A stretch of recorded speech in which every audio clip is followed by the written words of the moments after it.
Hello and welcome to Dan Really Likes Wine, brought to you by Norman Goodfellows, and welcome to Avondale, the Pall wine estate that's probably best known for having a proprietor with the coolest collection of hats on the wine planet, and a farm and a wine philosophy that are very much about looking to the future, focusing on the actual farming, looking after the quality of the vineyards and ensuring that every single process is as natural and regenerative as possible. And what that translates to is wine with plenty of good karma, and wine that is also quite outstanding. And I know that because I've had quite a lot of it over the last little while. Jonathan, who is the proprietor, has been up in Johannesburg. We've shared a few glasses, done a few tastings together, and the wine that he always introduces his tastings with is the one that he reckons is his favorite. It is a 7-year on the lease aged Bubbles. It is a full Blanc de Blanc. It's the complete Chardonnay, and it is what is kicking off my visit here today as I take to the farm in a rather novel manner. I'm going to be traveling around Avondale on the back of a tractor. It looks like it's going to be an enormous amount of fun. I have that to look forward to. So I go and stretch my legs, get ready for my tractor adventure, and have a glass or two of Bubbles.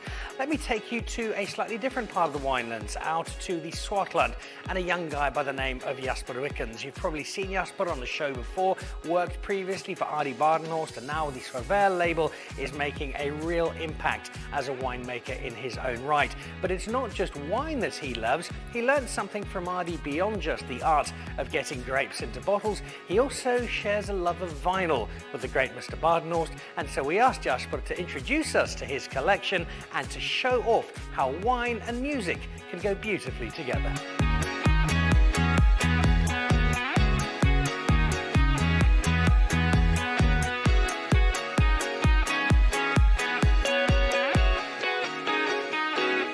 Barrel tasting done, and it's always a treat to get in and try the wine in its formative stages.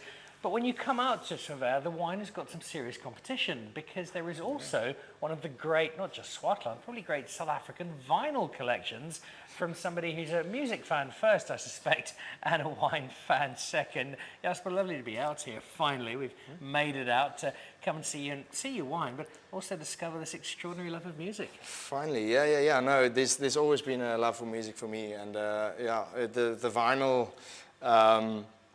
Really, the vinyl collection kind of started with when I was working down the valley with Adi, and there were always music in the cellar, and I kind of really got into my vinyls and started collecting it. It's probably, I've spent most money on that in the cellar at the moment.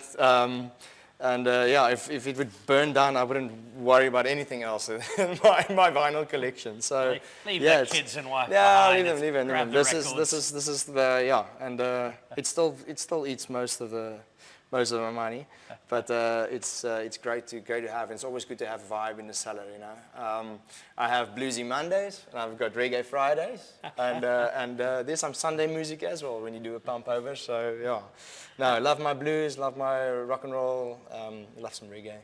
And I see behind there's the Jimmy Page. There's some stuff, quite a bit of stuff on Johnny Cash, Bob Dylan. Yeah. Do you see a similarity in terms of your process of making wine and the process of making music? Oh yeah, 100%. I mean, it's art in the form, and it's organic. It's really. You really get that feel and that rhythms in the cellar when they're playing. It's kind of the process is going, and I've always liked older style of music as well, 1920s, 30s, whatever, blues. But really, I think one of the big inspirations was Johnny Cash, and I actually played in a Johnny Cash band when I was in university. Really? Yeah. What Leathers. Instrument? No, guitar and voice. Yeah. So I'm lead vocalist. Give us a line of Johnny Cash. When I saw you with another, you made me lose my mind. Shot you with my 38, and now I'm doing time. You put me here. That's brilliant. Yeah. So what are you did the whole thing. Your time for? Yeah, I don't know why. So my perfect day is listening to good music. You know, keep my hands busy with something, and always discovering. I mean, when you're listening to this music and the lyrics and stuff, it's sometimes in the middle of winter, you can really listen to that vinyl and feel the art that the Oaks have put down on one, not just one song, but one collection. it's really inspiring. So yeah, I love that. Well, I think this is going to work out perfectly Okay. for you then, because when you are not being a Johnny Cash tribute act, you also make a little bit of wine, and it's rather good On the stuff. side. yeah. So I've challenged you for a pairing, and normally when we think pairings, immediately we go Impromptu, food. eh? Instead, Yeah. it is wine and music, and I reckon this is going to be difficult for you, not because you don't have the right music to go with it. It's trying to break down this extraordinary collection and find a song that works with a particular wine. Exactly. I'm going to ask you for that first record in a second. First of all, what are we drinking? Yeah. We are drinking at the moment Volverkop Semillon. So this is one of my single vineyard wines. It's a small little vineyard that was planted in 1963, and it's really something that's extraordinary to work with. I mean, if we pull out that little vineyard, I mean, we're not going to gain anything, but you're going to lose so much history of the place. And Semillon being one of our heritage grapes in South Africa, one of the oldest ones that we have, it just made sense to show that vineyard in as a single vineyard wine. So yeah, it's planted on let's say the lower part of the valley, so the more alluvial kind of soils, but all granite terrain. So it's granite, but it's quite fertile down there. The old farmers used to plant the Semillons in the bottom of the valley. And beautiful bush vines, small yields, and it's all about, that subtlety, that textures, and just a bit of heritage, There's a timelessness to Semillon. The older those grapes get, the more you get out of the wine, which gives you, I think, a really nice opening for the music you choose. These vines now nearly 60 years old. That's right. What's the music that's going with this Semillon? Sure. We are dropping the needle on one of my favorite Rolling Stones albums. I mean, I've got all of them, but if there's one vinyl or one song that really got me onto the Stones, was probably this song. And it's funny because this was the years that Mick Taylor was the lead guitarist. So yeah, a bit of rock and roll. It's got that real little funky little vibe going. Can't you hear me knocking? There you go. Volverkop Semillon. Beautiful. Love it. I think that was a great combination, and I'm thinking we've had it on the show quite often. A good friend of mine, Dave Farrell, plays bass for Linkin Park. Oh, wow. And he's mad about his wine. And I remember suggesting to him the first time he was on the wine show that you're a rock star. You're not a wine. Surely you're drinking tequila out of the bottle and then throwing TV sets out the window. And he said no. He'll have a couple of glasses of Pinot Noir and then he'll throw the TV set out the window. So, true gentleman then. rock and roll wine. Yeah. Linkin Park was a big favorite of mine when I was about stand 6, what were we at, like 13, 14 years old. No, moshing. That was me in my youth at the front of the stage, losing my shoes. Still love to. But you paired this one up beautifully. Cool, man. Semillon's up first. What's our second wine for today? We are doing a nice light style red blend. This is a Cinsault Grenache Tinta Barocca blend. You'll see that beautiful color. Just as you pour it, I've just had my last mouthful of that Semillon. That Semillon is sensational. It's starting to sing nice, huh? Oh, yeah. Just like yourself, Yeah, really. just improv. So this is the original traditional varieties of the Swartland. Cinsault Grenache. It goes back in time, over 100 years. Old Tinta Barocca Grenache. I mean, the oldest Grenache stands about 2 kilometers down the valley, 1950s. This is the first wine I've ever made under the Swerver label. When you create something like this, you're looking for a blend where some components might shine more immediately than others, but together they are delivering. That's exactly what the perfect band does, where you might have that saxophone solo halfway through that really brings something up, but on its own, it's not going to make the song. On the basis of this blend and the perfect band, what's the perfect record that we're drinking this wine with? I haven't actually thought it through that well, but I'm going to play you a record that I really, really, really love and enjoy. His other name was Bernaldus Niemand, so he's actually English oak, James Phillips, legend, and he has an amazing song that he wrote about Pretoria. So Pretoria, and the song's name is Snore City, Moustache City. And it's got a bit of funky vibe to it. Remember, we're like in the mid-80s here.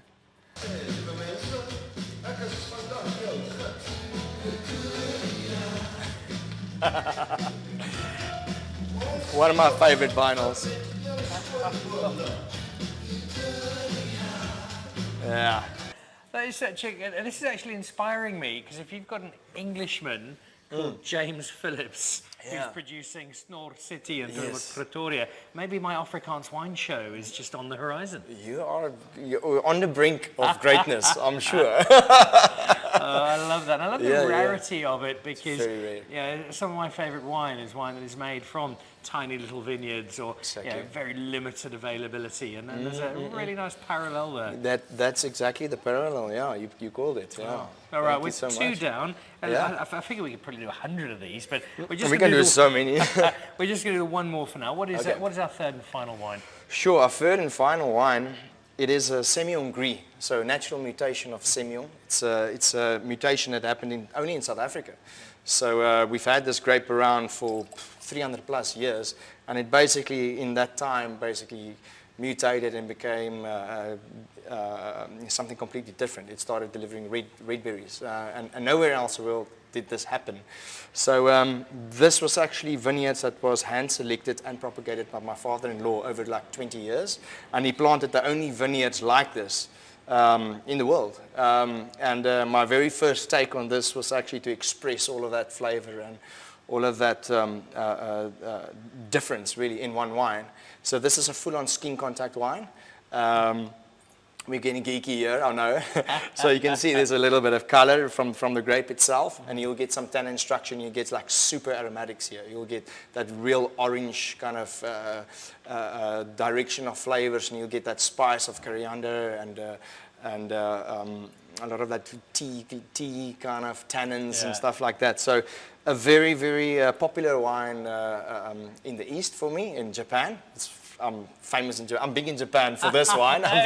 Yeah, very big, very big. So it's called the Rooi Groen. Rooi mean red, groen, green, and it basically comes from the old name for Semillon, which was green grape or groen druif, and the farmers basically just call it red of green grape, Rooi Groen for short. Exactly. I'm fascinated to see what the record is that you think is going to deliver there. Well, we're gonna make it funky now. So John Lee Hooker was one of my favorite blues artists, but he's always one that embraced the boogie and the funk. So this song's called "Make It Funky" from John Lee Hooker, and it's got a real little vibe to it, and you just want to start shuffling, really. Love that little crackle at the start. Yeah, little crackle. And it gets in here. Here we go. Great to have you. Welcome. Great to be here. I might never leave.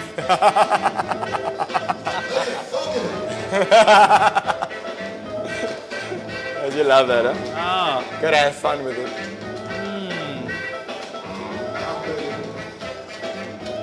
Yeah. Definitely a little bit of an unorthodox approach, I think, to wine tasting today and to listening and music. I think it's been brilliant, and what I'd like to do as we wrap up here, although I suspect we might be here a while longer afterwards, is extend an invitation. Yeah. I'm going to speak to the Norman Goodfellows team. We've got a vast and unending budget when it comes to marketing. I think a night of music and wine. Oh, here we go. You and me sitting on stage, and we'll run through 20 of your favourite records. And you'll give me time to think properly, right? Exactly. Because for me, the expression of music and the expression of making wine, there is such a similarity.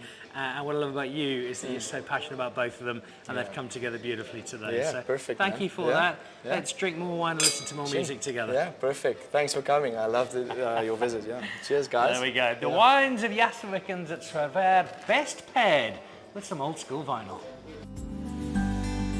So that might be one of the most entertaining pieces we've ever done on Dan Really Likes Wine. Jasper Wickens and his vinyl collection. Once we'd finished filming that, we must have spent another hour at least paging through this collection of old records, listening to some great music and having a glass or two of wine with it. It really was a delight. If you're out in the Swartland, a visit to Jasper Wickens is highly, highly recommended. So too is a visit to Avondale, where the transport is wonderfully quaint and gentle and kind of moves at the same pace of life in the winelands, very gently and very happily. And on a glorious day like today, getting to explore Avondale and to meet the vineyards who've given me so much wine that I've enjoyed over the years is going to be a real treat. I also believe there might be one or two ducks somewhere out there, so it's a bit of a safari as well. As I head off on this safari on the tractor through the Avondale farm, chance to have a look back at some wine from somewhere very different. This is Rioja, and together with my good friend Hervé from Premier Cru Wines up in Johannesburg, we descended on a rather nice Spanish restaurant and decided to try out some of the finest wine the country has to offer.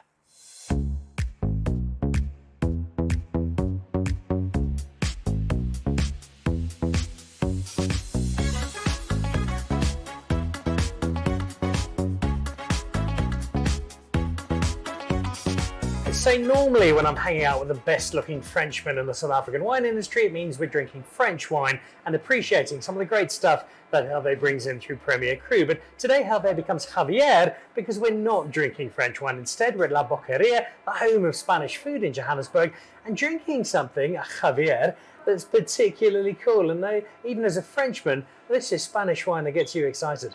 Oh, of course, yes. And, you know, first of all, Spain is one of the biggest wine producing countries in the world. And we'll see that there is a French influence that eventually ended up in Rioja.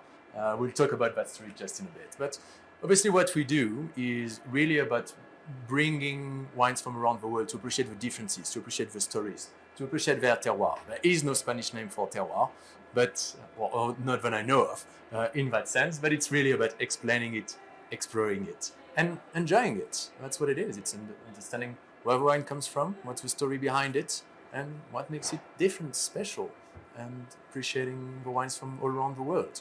So we're doing that today with what in footballing terms would be a Galactico. This is a proper big name in Rioja. We'll delve into the wine in detail a little later, but give me the overview. Why is what we're drinking today quite so special? So today we're going to focus on Marqués de Murrieta. So Marqués de Murrieta was a very historic, and still is, a very historic and prominent winery in Rioja, started in 1852 and actually was the first established winery in Rioja and the first one that started to use oak barrels and one of the first ones to start doing exports. And that's essentially why they gained the name of Marqués for the work that they did to promote Spanish wines.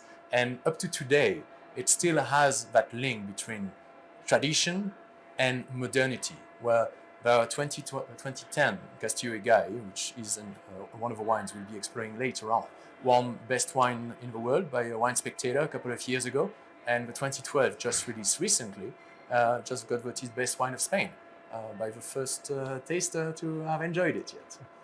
So in short then, we're drinking some rather special Spanish wine. If you've never had Rioja before, then today is your guide with myself and Javier to discover the richness, the age-worthiness, the beauty of the very best of Spanish wine. So let's get cracking.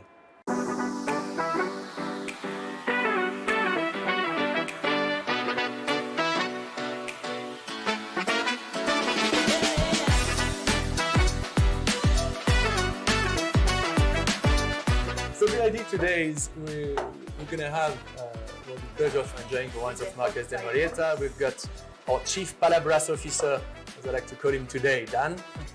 I'm Javier, but it's Mr. Palabras. Palabras means word in Spanish. So he's the wordsmith in that sense. And yes, and we're going to have try to select the most typical Spanish items on the menu of La Boqueria here. And we're going to review what, quick rewind about the wines of Spain, Rioja, and then we'll explore the range of Marqués de Murrieta together. Maybe talk about Rioja actually. Quick reminder of the three parts of Rioja. So you can split it in three. On the east, it's what was historically called the Rioja Baja, which now is called the Rioja Oriental, the eastern Rioja. So at the east, it's a bit on the lower slope, a bit more iron soil, low altitude, a bit more garnacha is being made there. So you're gonna have a bit fuller, a bit fruitier, a bit more punch there. Then you've got Rioja Alta, so a bit higher up in altitude, more elegance, more Tempranillo as well. And Rioja Alavesa, which is also quite high up in altitude, but technically is actually part of a Basque country. Otherwise, this is Navarra, but this is Basque country. And they actually make slightly fresher wines as well. So a little bit higher altitude even than Rioja Alta, technically speaking, but they make wines that are also quite fresh and elegant. Part of the appellation, the aging is a requirement. They don't have a particular blend requirement. It's a sensory requirement. They always taste the wines before giving them the approval. You can call it DOCA. Now, I mean, the appellation system in France, you start with table wine, then you've got Vin de la Tierra, then you've got DOC, and there's only two DOCA, Denominación de Origen Calificada, in Spain, which are Rioja and Priorat. These are the only two. And so they taste all the wines, and if the sensory is typical of the wines of Rioja, then they approve it. Otherwise, the sensory is not there. Interestingly enough, we're going to have one wine in the lineup which is not DOCA, because it has a bit of a secret in there. Well, no, it's not it's a Rioja, but it's not DOCA, because of a particularity in that vineyard. So yeah, that's Rioja.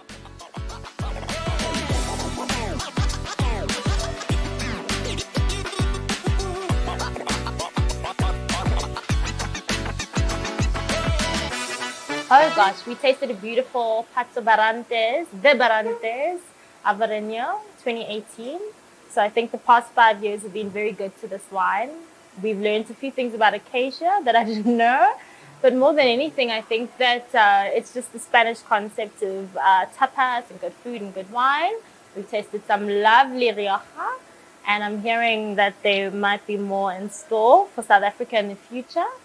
I think the benefit of the wine today was that the label matched my shoes, which was very lovely, but the contents were just as excellent. So it's always so nice to taste wine from different regions, and especially learning, especially in the climate that we're in with climate change, and understanding what the maritime and Mediterranean concept have done for these incredible grapes, especially Tempranillo, and understanding what we know about the Karoo and what it does and how hot it gets. And I'm already thirsty for the wines of the future in South Africa. We've spoken quite at length today as well about nobility and Spain, and I'm seeing some swashbuckling like sword fights that people haven't discussed. But one thing that I really enjoyed was tasting the passage through time. So we tasted 2012, 2015, 16. 18 was obviously the entry to the lunch, which is 5 years ago. But I'm slightly nervous for the future, because if this is as good as it is for a house that began in 1511, then South Africa is obviously going to soar in the absolute future. It's been an amazing experience, thanks to Premier Cru. I mean, the Marqués de Murrieta, the 2018 is drinking very well. Still young, but it's drinking very well. I'm also enjoying the 2012. I think for me, it's just, it's amazing. And I think the 2018 is heading like the same direction, because you can pick up from the tasting notes that it sort of has a similar style. And for me, I mean, the first time I tasted this wine, I just fell in love with it. I think it was that American oak barrel that they use. It gives it that bit of sweetness, and it's just something special and something unusual in wine. Spanish wine in South Africa, we should all get to know and love it, because we should be making equally good wine in South Africa. Well, we are, but we should be making similar wine in South Africa. The climates are very similar. It's a Mediterranean climate in the Cape. Same sort of variety should be planted, and it should be vinified in the same way. And we're getting there. There's lots of Grenache coming up, all those kind of Shiraz. I call it Shiraz. So get used to it and go and explore France. And in deference to Hervé, thank you very much for having us, Hervé. But he does have a lovely selection of Spanish wines on his portfolio. So have a look. Go online, have a look at Premier Cru, and buy some of those Spanish wines. They're delicious. And they range from a big, broad spectrum, inexpensive to nobody can afford. So have a look. It's been a lovely day, lovely afternoon, fantastic company, fantastic food with La Boqueria, and we've had just a wonderful time exploring the ranges of Marqués de Murrieta, the Castillo Guy, always, the cherry on the top, the nice surprise at the end, always, is a benefit too, but yes, it was the last function of the year, but a lovely one to end up on a fantastic note. Beautiful moment. World-class Spanish wine, world-class Spanish food. Thank you to Hervé and all of our guests who joined us at La Boqueria. Has me wanting to go straight to Spain and climb into more of the same. Speaking of great food and great wine, right behind me is the combination of both. Faber is the award-winning restaurant at Avondale, and that is where I am heading off to lunch to enjoy some of the wine I've had out on what's been a fascinating eco-safari tour, ducks and all, and to get through the rest of a beautiful day here in Paarl. A big thank you to our guest today, to Jasper Wickens and his collection of vinyl, and to Kat and the team along with Farai and Jonathan here at Avondale who've taken us through a beautiful stretch of South African's wine country. And also a big thank you once again to Hervé Delabes and the Premier Cru Wines team for some Spanish indulgence. That does it for this week from Avondale and from Dan Really Likes Wine, brought to you by Norman Goodfellows. Goodbye.